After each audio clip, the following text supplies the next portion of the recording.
Okay. Yeah.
บอกแช่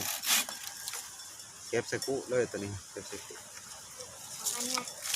อืม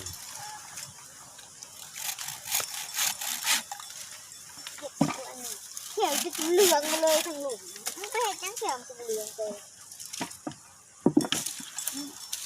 กูขึ้นสุดปลามึงบริโภคเลยเด้อต้นเป็นเขียวเหลืองแบบนี้เลยจะเห็นไปใส่กันอยู่